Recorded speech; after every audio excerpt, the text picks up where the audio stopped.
Please viewers, మా వీడియోని watch చేసి వెళ్ళిపోకుండా మా ఛానల్ని తప్పకుండా సబ్స్క్రైబ్ చేయండి. మరిన్ని మంచి వీడియోస్ చేయటం కోసం మమ్మల్ని ఎంకరేజ్ చేయండి. వదిన, పక్కనున్న గంట గుర్తుని నొక్కమని చెప్పడం మర్చిపోయాం. అవునండి, పక్కనున్న బెల్ ఐకాన్ని మర్చిపోకుండా నొక్కండి. మా వీడియో నోటిఫికేషన్ నేరుగా మీకు వస్తుంది. వంగలపాడు అనే ఊరిలో సూపర్ బేకరీ అనే పేరుతో ఒక బేకరీ ఉంది. ఆ బేకరీ కేక్స్కి చాలా ఫేమస్. అక్కడ దొరకని వెరైటీ కేక్ అంటూ లేదు. ఒకవేళ కొత్తగా ఏదైనా వెరైటీ కావాలని చెప్పినా వాళ్ళు క్షణాల్లో దాన్ని తయారు చేస్తారే కాని వచ్చిన కస్టమర్ని మాత్రం ఒట్టి చేతులతో వెళ్ళనిచ్చేవాళ్లు కాదు. అలాంటి చక్కటి బేకరీని నడుపుతుంది కాంతం కుటుంబం.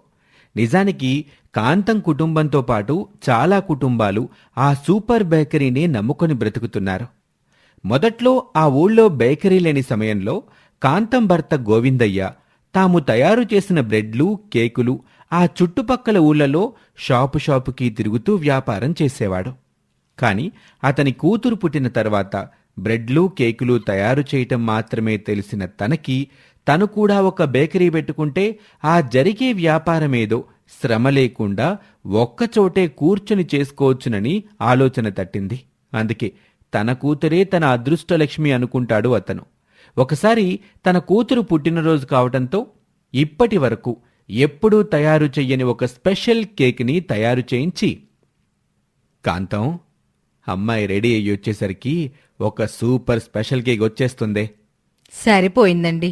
ఎంత బేకరీ ఓనర్ కూతురైతే మాత్రం పిల్ల పుట్టినరోజు నాడు కూడా మన బేకరీలో కేకేనా? అంటే ఏంటే, ఊరంతా మన సూపర్ బేకరీ నుండి కేక్స్ పట్టుకెళ్తే మన పిల్లకి వేరే చోటు నుండి దేవాలా? మీ తల్లులందరూ ఇంతేనే, మీకేమీ తృప్తుండదు అంటూ సరదాగా తన భార్య వేళాకోళం ఆడటంతో కాసేపు ఉడుక్కున్నాడు. ఈ విధంగా అన్నేళ్ల కాపురంలో వాళ్ళు మొదటి నుండి ఎలా ఉన్నారో ఈ రోజు కూడా అలాగే అన్యోన్యంగా ఉన్నారు. వాళ్లే కాదు, వాళ్ల కుటుంబంలో ప్రతి ఒక్కరూ తమ స్థాయిని అదృష్టంతో వచ్చింది అనుకోరు. తమ తల్లిదండ్రులది తమది కష్టమనే అనుకుంటారు. అలాంటి ఆ కుటుంబంలో పెద్దవాడైన ప్రతాప్కి పెళ్లి చెయ్యాలి అనే ప్రపోజల్ వచ్చింది. నిజానికి ప్రస్తుతం సూపర్ బేకరీ వ్యాపార లావాదేవీలన్నీ ముందుండి చూసుకుంటుంది ప్రతాపే. అందుకే అతనికి వచ్చిన ఒక సంబంధం గురించి కాంతం తన కొడుకుతో ఇలా అంటుంది. చూడరా ప్రతాపు, నేను నాన్న నీకొక సంబంధం చూసావురా. నువ్వు కూడా ఆ పిల్లని ఒకసారి చూసేస్తే ఇక మిగిలిన విషయాలు మాట్లాడుకొని ముహూర్తాలు పెట్టేసుకోవచ్చు. నువ్వు నాన్న చూశారు సరేనే, తనకి కాబోయే వదిన్ని ఆ రాక్షసి చూసిందా మరి? నేను ఆ పిల్లని చూడకపోయినా పర్వాలేదు. ముందు ఆ అమ్మాయి ఎవరో నీ ముద్దుల కూతురికి చూపించు. లేదంటే మళ్ళీ అది అలిగి కూర్చుంటుంది.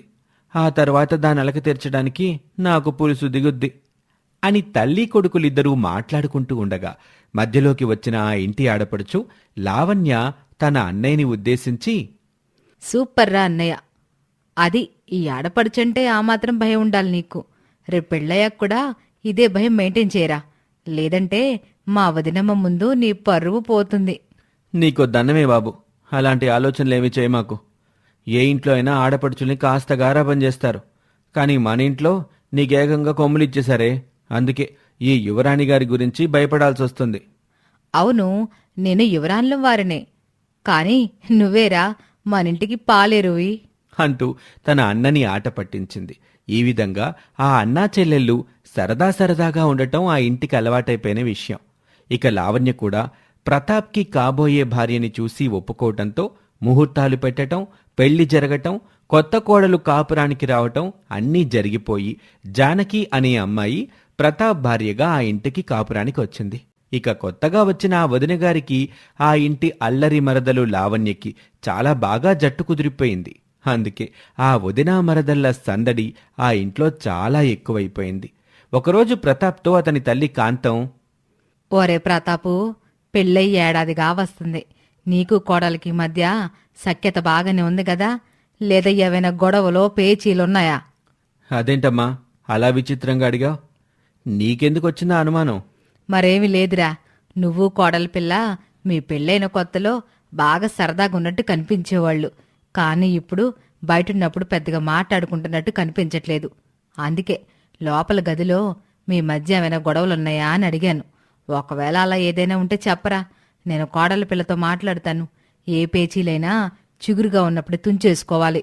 అమ్మా కాంతమ్మ గారు, మీరు మరీ ఏవేవో ఊహించేసుకుంటున్నారండి. మాకంత సీన్ లేదు. పెళ్ళైన కొత్తలో అంటే తనకి ఈ ఇల్లు కొత్త, ఇక్కడ మనుషులు కొత్త గనక తను ఒంటరి అనే భావన కలగకూడదని తనతో కాస్త ఎక్కువ సరదాగా ఉండేవాణ్ణి. ఇంకా ఇప్పుడు నాతో ఏం పనుంది చెప్పు తనకి? గంతకి తగ్గ బొంతలాగా ఈ ఇంటి కోతికి, కోడలుగా వచ్చిన కోతికి జోడి కుదిరిందిగా, అందుకే నేను నార్మల్గా ఉంటున్నాను అని చెప్పాడు. ఇలా తమ బేకరీ వ్యాపారం విషయంలోనే కాదు, పిల్లల జీవితాల విషయంలో కూడా కాంతం చాలా స్పృహతో వ్యవహరించేది. అంతా సవ్యంగా ఉన్న సమయంలో సూపర్ బేకరీకి భైరవమూర్తి అనే ఒక శత్రువు పుట్టుకొచ్చాడు. ఆ శత్రుత్వం వల్ల అతను కాంతం కుటుంబాన్ని మొత్తాన్ని టార్గెట్ చేశాడు. ఒకసారి భైరవమూర్తి తన అసిస్టెంట్కి ఒక పని అప్పచెప్పాడు. అది ఎంతవరకు వచ్చిందని అతన్ని అడుగుతూ ఉంటాడు. ఎరా, నేను చెప్పిన పని పూర్తి చేశావా? చేశాను గురు. కాని గురు, నాకొక డౌట్ ఉంది, అడగమంటావా? అడగరా. మరేమీ లేదు గురు. నీకు ఆ సూపర్ బేకరీ వాళ్ళ మీద అంత పగేంటా అని నాకు చాలా రోజులుగా అర్థం కావట్లేదు గురు. అసలేమైంది గురు?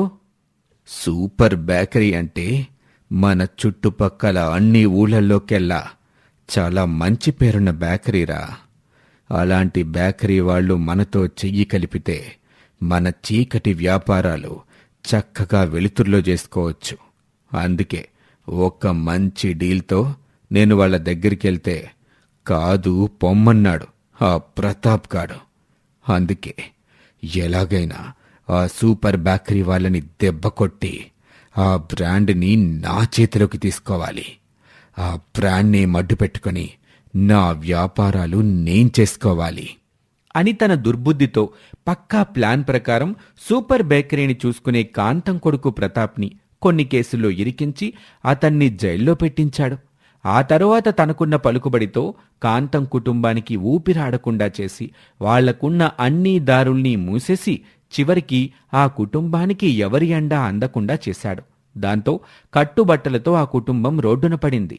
ఆ అవమానాన్ని తట్టుకోలేక కాంతం భర్త చనిపోయాడు. కాంతం బెడ్ మీదే పేషెంట్ అయిపోయింది. అంతే, ఒక్కసారిగా ఆ కుటుంబం తలరాత మొత్తం మారిపోయింది. వదినా, మన పరిస్థితి ఇంత దారుణంగా మారిపోతుందని నేను ఎప్పుడూ అనుకోలేదు. ఒకేసారి నీ దెబ్బలు తగలడం చూస్తే నాకు లైఫ్ అంటేనే భయం వేస్తుంది. చచా, నువ్వెంతో ధైర్యమున్న పిల్లవనుకుంటే నువ్వే ఇలా భయపడితే ఎలా చెప్పు? మనకొచ్చింది సమస్య మాత్రమే. దానికి పరిష్కారం వెతికితే అన్నీ సర్దుకుంటాయి. అసలు మనకి ఈ సమస్యలు మొదలవటానికి, మనం ఇలా అయిపోవడానికి కారణం భైరవమూర్తనే ఎవరో ఒకరున్నట్టు ఒకసారి మీ అన్నయ్య నాతో అన్నారు.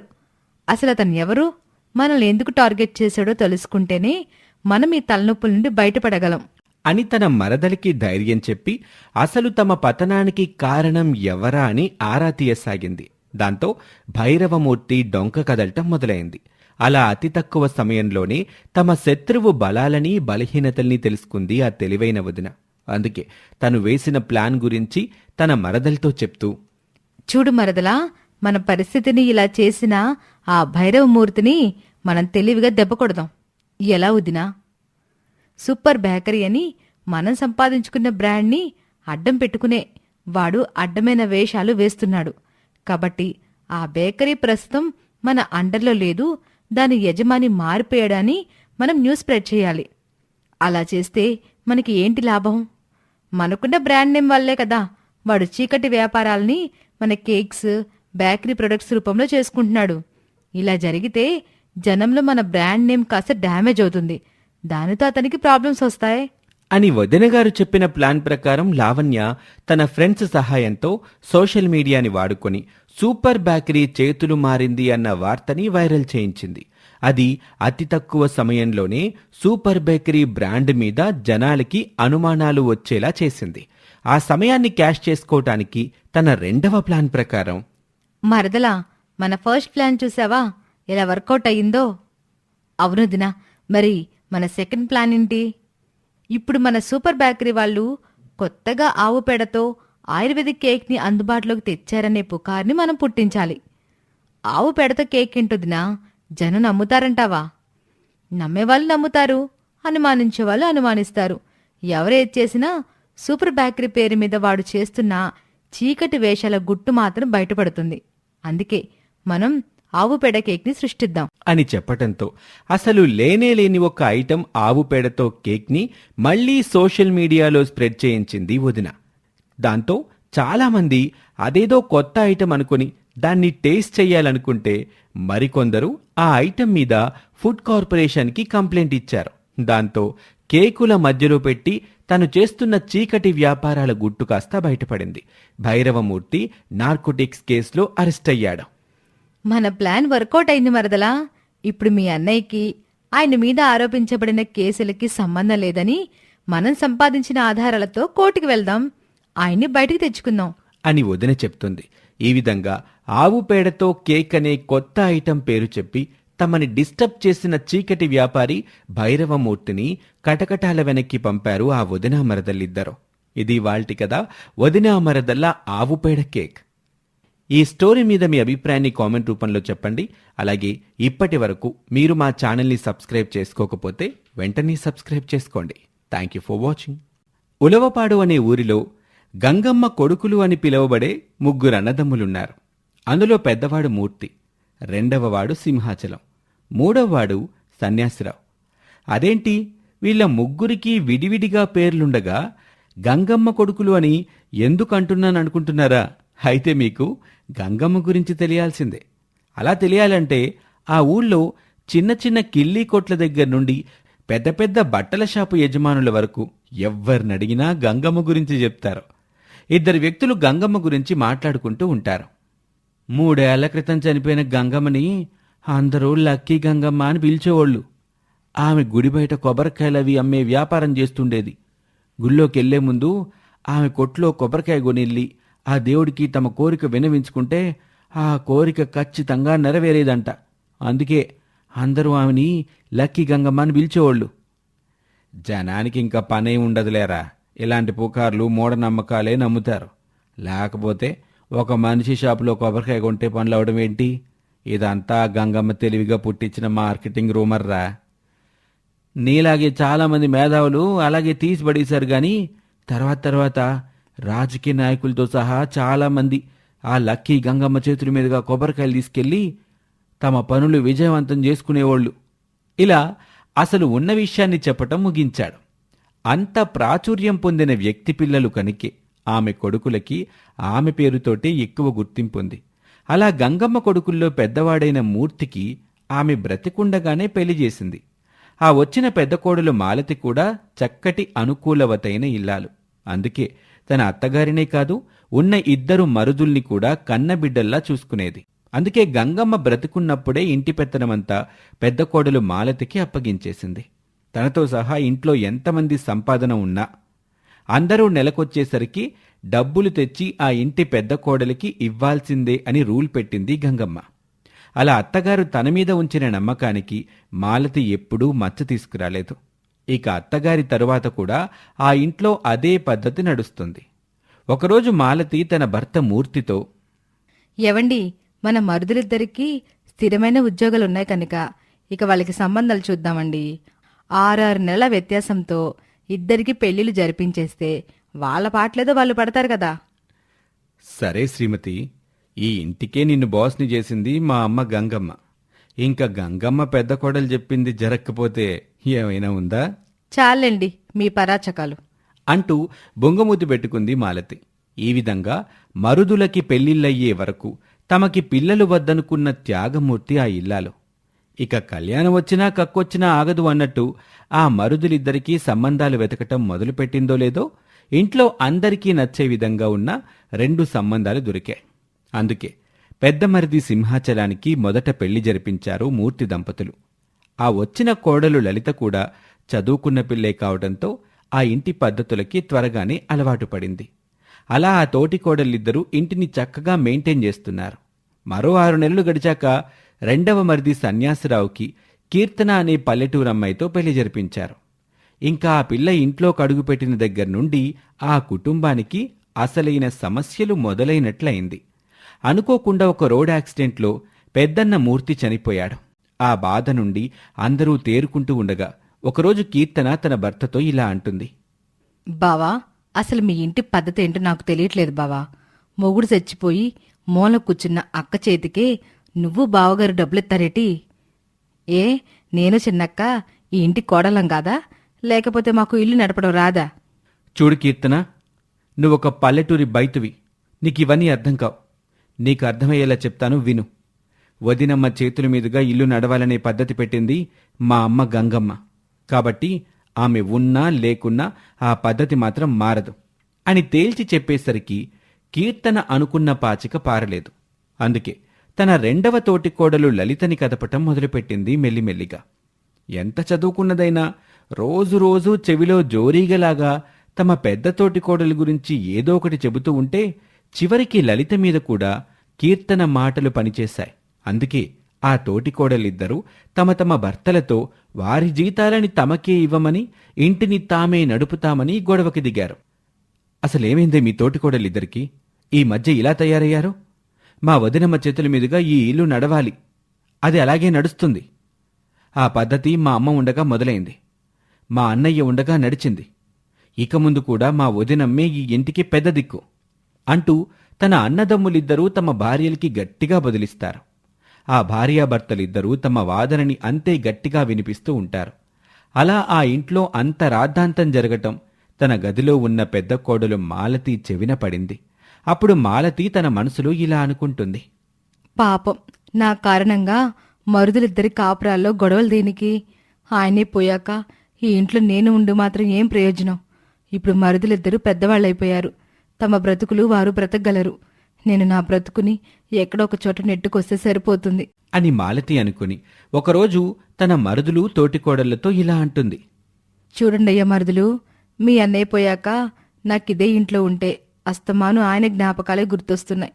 అందుకే కొంతకాలం నేను వేరుగా ఎక్కడైనా ఉంటాను అంటూ తన మీదే కారణం పెట్టుకుని చెప్పేసరికి ఆమె బిడ్డల్లాంటి మరుదులిద్దరూ మారుమాట మాట్లాడలేకపోయారు. అలా తన మరుదుల కుటుంబానికి దూరంగా వచ్చేసిన మాలతి తనకి తెలిసిన టైలరింగ్ పని చేసుకుంటూ పొట్టపోసుకుంటుంది.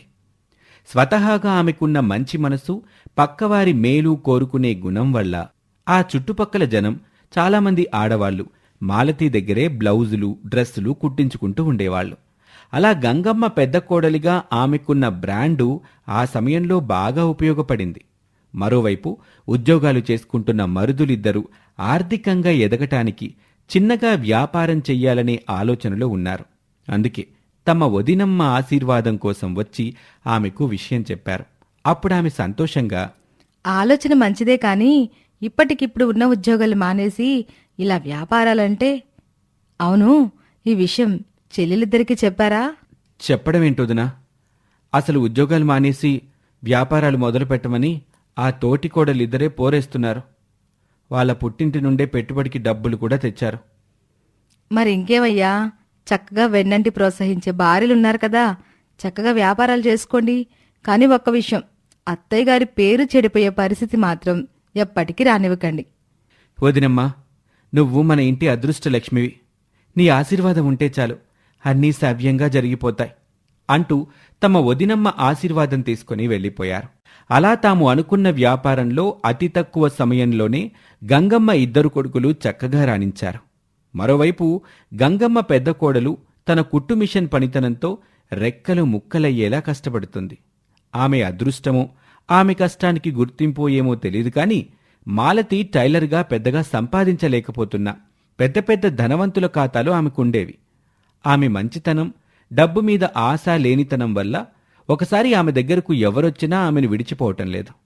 అలా ఒక ఏడాది ఇట్టే గడిచిపోయింది. వ్యాపారంలో గంగమ్మ ఇద్దరు కొడుకులు కాస్త చిన్న చిన్న పొరపాట్లు చేశారు. దాని ఫలితంగా వ్యాపారం మొత్తం రివర్స్ అయిపోయింది. ఎక్కడి పెట్టుబడులు అక్కడ నిలిచిపోయి వ్యాపారం మూసేసుకోవాల్సిన పరిస్థితికొచ్చేశారు. ఆ విషయం తెలిసిన వదినమ్మ పాపం మరుదుల్ని ఆదుకునే దారి ఏదైనా ఇవ్వమని దేవుణ్ణి వేడుకునేది. ఒకసారి ఒక ధనవంతుడు కారులో మాలతి ఇంటికొచ్చి మాలతి చెడగొట్టిన తన భార్య బ్లౌజును తీసుకొచ్చి, ఏమ్మా మాలతి, నువ్వు చాలా మంచి టైలర్వని, మా ఆవిడ పెద్ద పెద్ద డిజైనర్లని కాదని నీ దగ్గరకొస్తుంటే నువ్వేంటమ్మా ఇంత కాస్ట్లీ బ్లౌజ్ని పాడు చేశావు?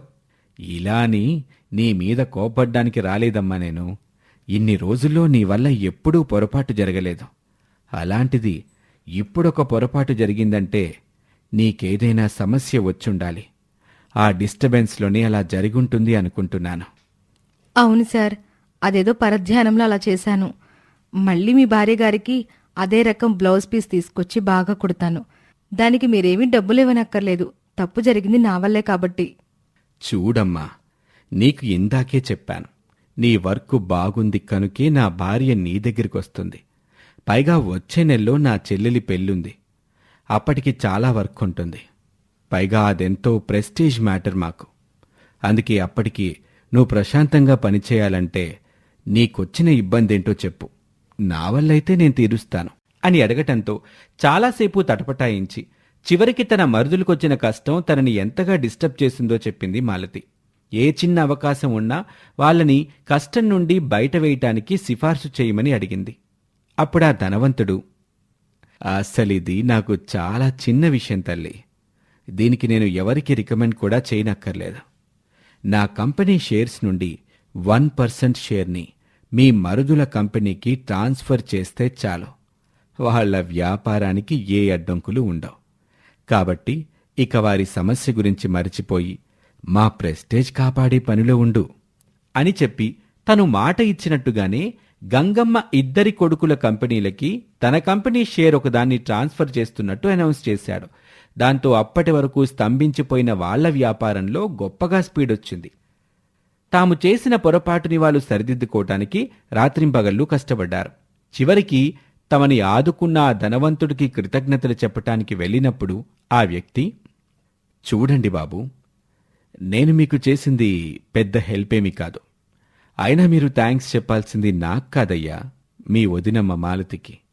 ఆవిడే మీకొచ్చిన కష్టాన్ని తన కష్టంగా ఫీల్ అవుతుంటే ఆమెకు సహాయం చెయ్యాలని నేనిలా చేశాను అని చెప్పగానే ఆ మరుదులిద్దరూ తమ వదినమ్మ దగ్గరికి వెళ్లారు. నిజంగా నువ్వు మాకు చేసిన సాయం మామూలు సాయం కాదు వదినమ్మ. ఉద్యోగాలు మానేసి వ్యాపారంలోకి దిగి అందులో నష్టం అంచులకు వెళ్లిన మాకు నువ్వు చేసిన ఈ సాయం మా బ్రతుకుల్ని నిలబెట్టింది. లేదంటే మా కుటుంబాలు తలెత్తుకుని బ్రతకడానికి కూడా అవకాశం లేని పొరపాటు చేశాం మేము.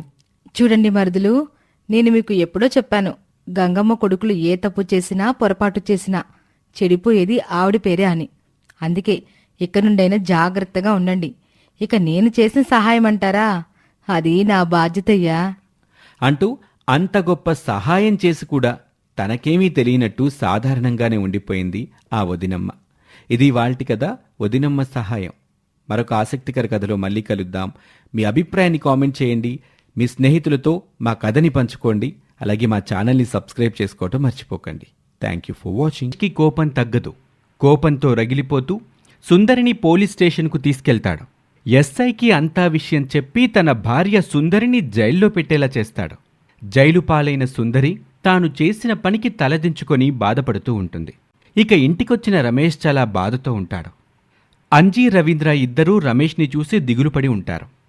అన్నయ్య, నేనొక మాట చెప్తాను, నువ్వు ఖచ్చితంగా వినాలి. నా మాట కాదనకన్నయ్యా. ఏంట్రా అది? మన ఇంట్లో ఇన్ని సమస్యలు ఎందుకు వస్తున్నాయి? ఇవి రావటానికి కారణం నేనే కదా. అందుకే నేనొక నిర్ణయం తీసుకున్నానన్నయ్యా. ఏ నిర్ణయం తీసుకున్నావురా? నేను హాస్టల్లో ఉండి చదువుకుంటానన్నయ్య. దయచేసి నా గురించి ఎక్కువగా ఆలోచించకు. నేను చెప్పింది చెయ్యన్నయ్యా. వదిన్ని వెళ్ళి ఇంటికి తీసుకురా. నేను హాస్టల్లో ఉంటానన్నయ్య. నన్ను నువ్వు చూడాలనుకుంటే హాస్టల్కి రావచ్చు కదా. కానీ నేను మాత్రం నా చదువు డిగ్రీ పూర్తయ్యాకే ఇంటికి వస్తాను. రేయ్ అంజీ, నన్ను ఒంటరివాణ్ణి చేసి వెళ్ళిపోతావారా? నువ్వెప్పుడూ ఒంటరి వాడివి కాదన్నయ్యా. ఇంకో 5 ఏళ్లే కదా, నేను వచ్చేస్తాను. నువ్వు కాస్త వదినతో సంతోషంగా ఉండన్నయ్యా. మీరిద్దరూ ఆనందంగా ఉండటమే కదన్నయ్యా నాకు కావాలి. వద్దంజీ, నువ్విక్కడే ఉండిపోరా. ఇంక చాలన్నయ్యా, ఈ విషయంలో మాత్రం నీ మాట నేను విన్ను. నేను చెప్పినట్టు చేయకపోతే మిమ్మల్ని అందరినీ వదిలి నేనే వెళ్ళిపోతాను. నేను అమ్మ నాన్నల దగ్గరికే వెళ్ళిపోతాను. నా మాట వినండి అన్నయ్య. మన కుటుంబం బాగుండాలి. నువ్వు పిల్ల పాపలతో సంతోషంగా ఉండాలన్నయ్య. అవునన్నయ్య, అంజీ చెప్పినట్టే చేయండి. అప్పుడు అన్ని సమస్యలు పోతాయి. అలాగేరా, నువ్వు చెప్పినట్టే చేస్తాను. నేను నా బట్టలు సర్దుకుంటానన్నయ్య. మీరు నన్ను హాస్టల్లో చేర్పించిన తర్వాత వదిన్ని ఇంటికి తీసుకురండి, సరేనా? అలాగే రాంజీ. అంజిని రమేష్ హాస్టల్కి తీసుకెళ్లి చేర్పిస్తాడు. ఆ తర్వాత పోలీస్ స్టేషన్కి వెళ్ళి తన భార్యపై పెట్టిన కేసుని కొట్టివేయిస్తాడు. ఇక సుందరిని స్టేషన్ నుంచి ఇంటికి తీసుకొస్తాడు. అప్పటిదాకా హడావిడిగా ఉండే ఇల్లు ఇప్పుడు నిశ్శబ్దంగా ఉంటుంది. సుందరికి ఏదో సాధించినట్టు అనిపిస్తుంది. ఏవండి, ఇంట్లో ఎవరు లేరేంటి? ఎవరో ఉండరు, అదే కదా నీకు కావాల్సింది. ఏంటండి, ఏం మాట్లాడుతున్నారు మీరు? నువ్వు కోరుకున్నట్టుగానే జరిగింది కదా సుందరి. నా తమ్ముడు ఇంట్లో ఉండకుండా వెళ్ళిపోయాడు. వాడు నువ్వు సంతోషంగా ఉండాలని ఇల్లు విడిచిపెట్టి వెళ్ళిపోయాడు. ఇప్పుడు నీకు సంతోషమే కదా? ఎందుకలా ఎప్పుడు వాణ్ణి తక్కువ చేసి చూస్తావు? ఇకనైనా వాణ్ణి గొప్పవాళ్ళ చూడు. ఎందుకంటే వాడు వయసులో చిన్నవాడైనా మనసులో నీకంటే నాకంటే కూడా చాలా గొప్పోడు. మీరు నన్ను ఇలా మాట్లాడడం వల్ల లాభం లేదండి. నన్ను ఒక రాక్షసిలాగే చూడకండి. నేను ఎప్పుడు మన సంతోషం గురించి చూస్తాను. మన సంతోషం కోసం చూడడం స్వార్థం అవుతుంది. మనతో పాటు మన వాళ్ళ సంతోషం కూడా చూడాలి. అదే కదా జీవితం అవుతుంది. నీకెందుకు నా తమ్ముడంటే అంత కోపం? నీ మనసులో ఏముందో ఇప్పుడు చెప్పేశాయి. వాడింకా ఈ ఇంటికి రానని చెప్పి వెళ్ళిపోయాడు. ఎక్కడో దూరంగా హాస్టల్లో ఉండి చదువుకోవాల్సిన కర్మ వాడికి ఎందుకు వచ్చిందో తలుచుకుంటుంటే నాకు చాలా బాధగా ఉంది సుందరి. నాకు మీ తమ్ముడి మీద ఏ బాధ లేదండి. కానీ మీరు మీ తమ్ముడి మీద చూపించే ప్రేమ నాలో మనశ్శాంతిని దూరం చేసింది. కేవలం మీ వల్ల నా జీవితంలో కన్నీళ్లు తొంగి చూశాయి. ఎంతో సంతోషంగా ఉండాల్సిన ఈ ఇంట్లో మీ ప్రేమ దొరక్క, మీ నవ్వుతో కూడిన మాటలు దొరక్క చాలా సతమతమయ్యానండి. అదే నన్ను రాక్షసిని చేసింది. నేను ఇలా అవ్వడానికి 100% పాళ్ళు కారణం మీరే. దయచేసి నన్ను అర్థం చేసుకోండి. ఒక ఆడదాని మనసుని అర్థం చేసుకోవడం చాలా కష్టం. కానీ భర్తగా మీరు నన్ను ఏనాడు అర్థం చేసుకోలేదు. నేను చేసింది తప్పే, కానీ నువ్వు చేసింది నీకు న్యాయం అనిపిస్తుందా? నీ గుండెలపై చెయ్యేసుకొని చెప్పు. నేను చేసింది కూడా తప్పేనండి. మీరు ఎలాగైతే మీ స్వార్థం కోసం చేశారో నేను కూడా నా స్వార్థం కోసం చేశాను. మీది తమ్ముడు ప్రేమ, నాది భర్త ప్రేమ, అంతే తేడా. ఇక చాలా ఆపు. నీ మాటలు వినటానికి నేను సిద్ధంగా లేను. నాకు బయట పనుంది. నేను రాత్రికి రావడానికి ఆలస్యం అవుతుంది. నువ్వు తినేసి పడుకో. ఇప్పుడు ఈ ఇల్లంతా నీదే కదా, నీ ఇష్టం వచ్చినట్టు రేగు. ఆవేశంగా ఇంటి నుంచి వెళ్ళిన రమేష్ ఆ రోజు రాత్రి ఫుల్లుగా తాగింటికొస్తాడు. తాగిన మైకంలో సుందరిని ఇష్టం వచ్చినట్టు తిడతాడు. ఇక అదే సమయంలోనే ఇంట్లోని వస్తువులన్నీ చిందరవందరగా విసిరేస్తాడు. అప్పుడే రమేష్ తూలుతూ నడవటం వల్ల పడిపోతాడు. కాలు బెనుకుతుంది, నడవలేకపోతాడు. ఇక సుందరి తన భర్తను తీసుకెళ్లి గదిలో పడుకోబెడుతుంది.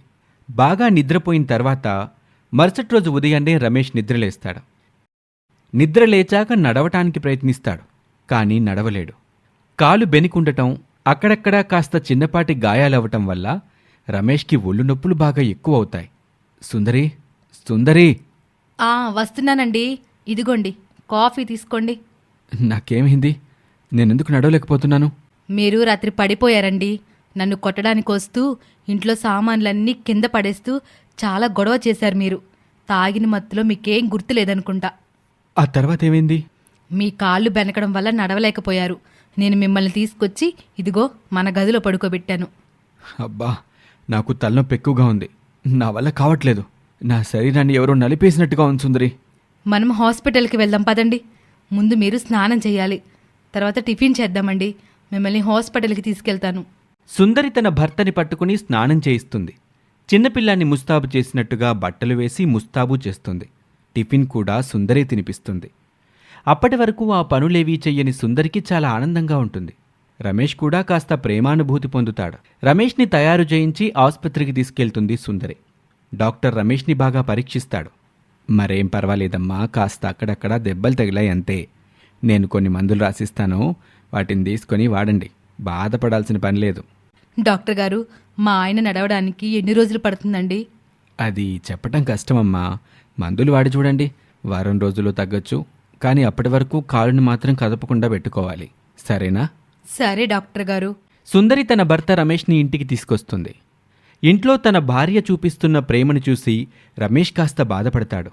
నేనే ఇన్ని రోజులు సుందరిని పట్టించుకోకుండా తప్పు చేశానేమో అనిపిస్తుంది. పాపం, నా వల్ల తను చాలా కష్టాలు పడింది. నేను తమ్ముని చూసినట్టుగానే సుందరిని కూడా ప్రేమగా చూడాల్సిందేమో. ఇంతలోనే సుందరి మందులు తీసుకొని వస్తుంది. ఏమండి, మీరు మందులు వేసుకునే టైం అయ్యింది. ఇవిగోండి, ఈ మందులు వేసుకోండి. సుందరి, నేను నిన్నంత బాధ పెట్టినా కూడా నువ్వెందుకు నన్ను ప్రేమగా చూస్తున్నావు? నా మీద నీకు కోపంగా లేదా? ఎంత మాట అన్నారండి. నేను మీ మంచి కోరుకునేదాన్ని. ఎప్పటినుంచో అనుకున్న ఆశ ఇవాళ్ళకి తీరింది. మిమ్మల్ని చంటి పిల్లాడిలాగా ముస్తాబు చేయాలనుకున్నానండి. చేసేశాను. నాకెంత ఆనందంగా ఉందో. సుందరి, నేను అంజీకి పాపం ఏమీ తీసుకెళ్ళి ఇవ్వలేదు. తమ్ముడిప్పుడు ఏం చేస్తున్నాడో ఏమో. మీరేం కంగారు పడకండి. వారం రోజులు విశ్రాంతి తీసుకోండి. నేను ఈలోపు చక్రాలు, జంతికలు, పకోడీలు ఇంకా వెరైటీలు చేస్తానండి. అవన్నీ మనం తీసుకొని మీరు నేను కలిసి మన అంజీకి ఇచ్చేసి వద్దాం. సరేనా? నాకు చాలా ఆనందంగా ఉంది సుందరి. ఇప్పుడు నీ మాటలు వింటుంటే నాకు సంతోషంగా ఉంది. సరేలేండి, ఇంకా మీరు విశ్రాంతి తీసుకోవాలి. నేను వెళ్ళి ఆ పిండి వంటలకు కావలసిన ఏర్పాట్లు చేసుకుంటాను. అన్నట్లు మర్చిపోయాను, మీకు మధ్యాహ్నం నాటుకోడి పులుసు చేస్తున్నాను. మీకు ఇష్టం కదండి. అబ్బా, భలే భలే. ఈరోజు ఒక పట్టు పట్టాల్సిందైతే. త్వరగా చేయి సుందరి. రమేష్ సంతోషంతో పొంగిపోతూ ఉంటాడు.